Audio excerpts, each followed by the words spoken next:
Welcome to G&T Sailing. If you're new here, I'm Gretchen and this is Tim. We've spent the last 2 years refitting Felicita, our Catalina 42, and have finally launched our sailing dream. We don't care where we go, we just care that we go, and we're glad you're coming along for the ride. In this episode, we push north 94 nautical miles from San Evaristo to Agua Verde. We made it to Evaristo. We caught a lot of seaweed on our fishing line today. But we're here. There's only 2 other boats. There were no boats in this cute little cove. So we pulled in here. It's absolutely gorgeous. Why you're putting the dinghy in? Because we're going to get one of the best fish tacos I've had in Mexico since I've been here. It's open! Remember how you said cross my fingers? Yep. Things just work out, honey. As you well know. Cool, isn't it?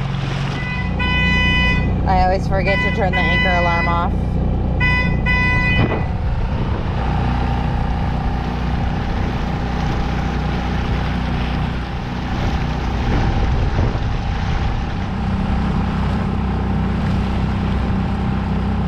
Tacos.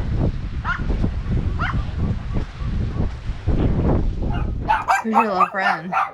Juanito and Pepe.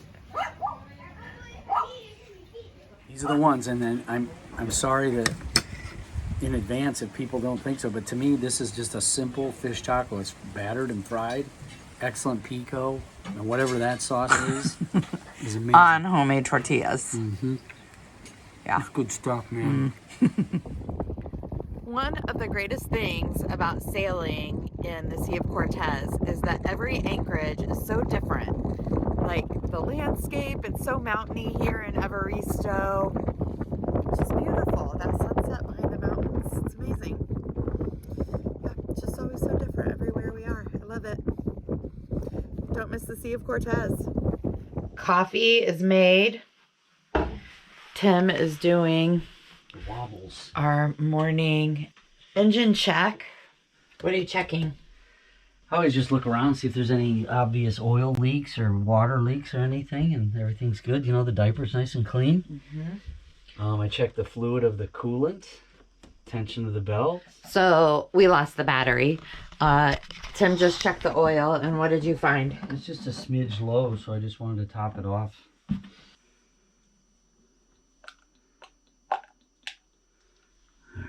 I won't be able to check it because it won't settle until we run, so I'm not going to put a lot in there. Mm-hmm. We have to remember to really rev the engine today. Yeah. To blow it out the tailpipe. Why do we do that? To blow out the tailpipe. It's the exhaust elbow. Oh my God, I know it. I'm recording, Tim. But you just said it. I don't understand.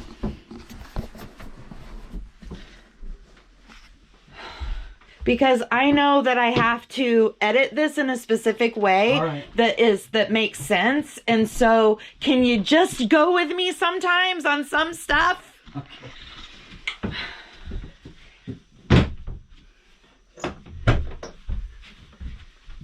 Try again. We keep forgetting when we're done motoring for the day to rev the engine. Yeah, we've been told that it's good practice to max out the revs on the engine, like at the end of I don't know about every day, but regularly, to blow the soot out so that it doesn't build up on the mixing elbow, the exhaust elbow. So you just blow it out and a bunch of ugly smoke comes out the back, and then you just hold it there for a few minutes until all that clears out. Like literally a few minutes? It could take, remember, I mean, it seems to take like 5 minutes. We're new, so we're figuring it out, but we've done it a couple of times and we've kind of forgotten the last few times. So we're going to be motoring a lot today. So I guess the last 2 days. So let's try to remember today. Okay. We always like to put a waypoint that as soon as the anchor is up, who's ever at the helm has a waypoint to steer to. So that's what this waypoint is right there. So we just see if we do a go to,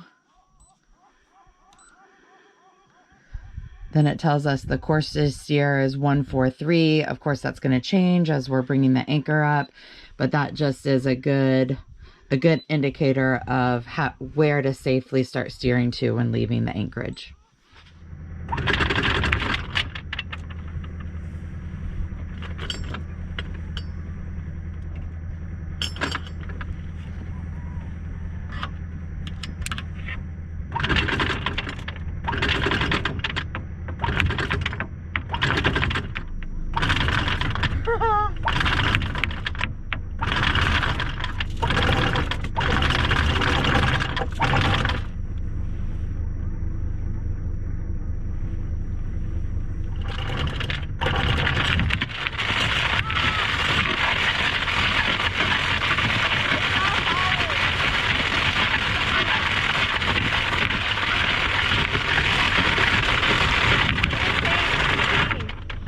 Here, this is why. Here, why what? You leave that on. Oh, okay. Here, hook this. We're neutral? Yeah, we're way behind. Let me back up. Oops. So you want me to bring it up a little? If you can, yeah.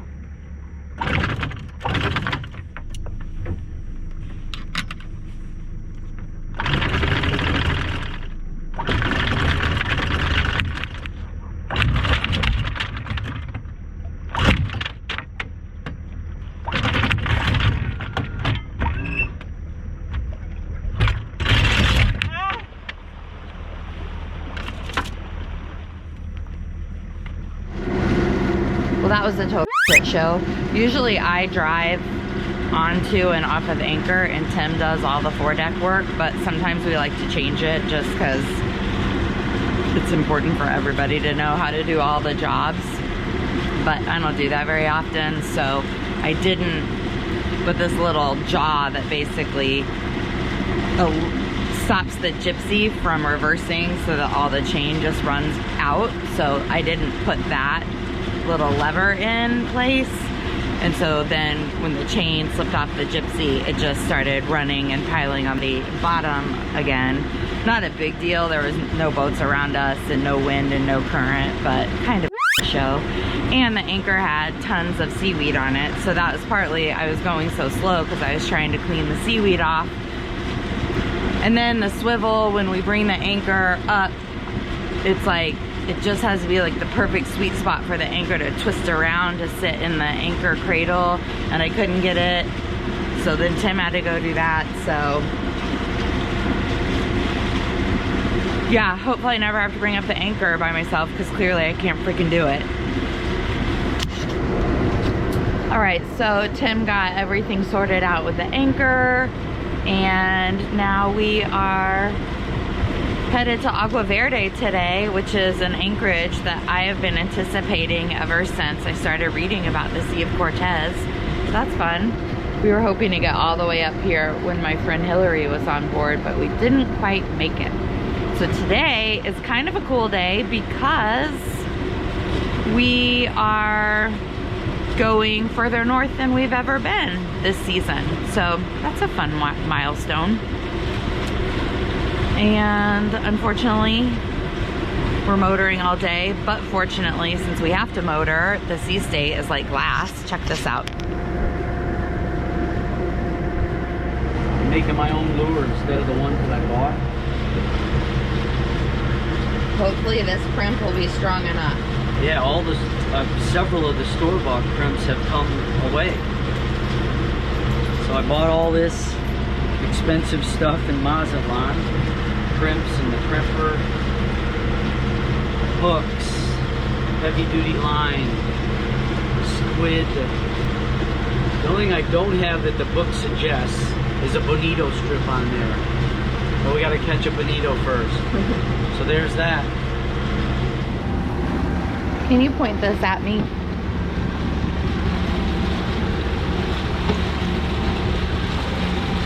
Hold it square. I'm looking at something else. Can you just I hold can't it for a see second? any of that. I know. I'm putting it where I want it, and then just will you hold it there for 30 seconds? It's gonna be a good like repartee little montage of me being like, please participate in the YouTube channeling.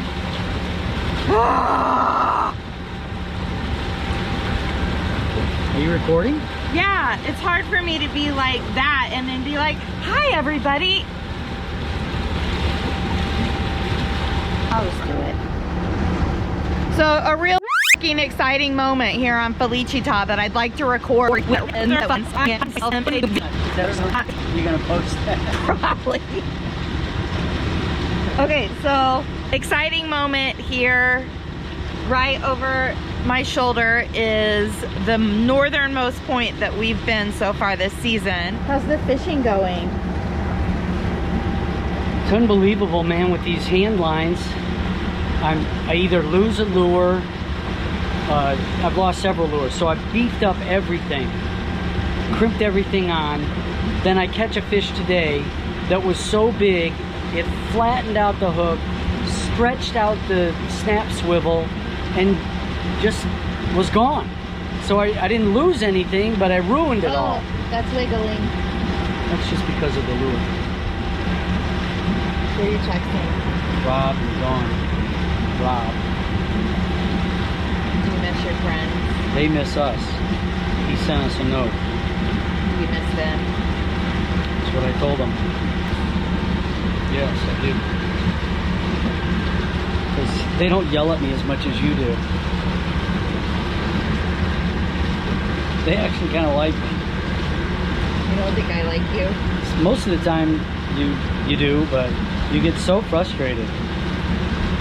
Why? I have no idea why. Seriously? Yeah. You seriously have no idea why I get frustrated with you. I don't know why you get so wound up over the silly, to me, silly things. I think it is your lack of acknowledgement. So I have to get so wound up so that you can see that I really am frustrated. Because I'm waiting for it to land so that you get like, oh yeah, that is frustrating. I'm sorry. But if I'm just like, that's frustrating to me, then you just go about your merry business. So I have to get super wound up for you to really hear me.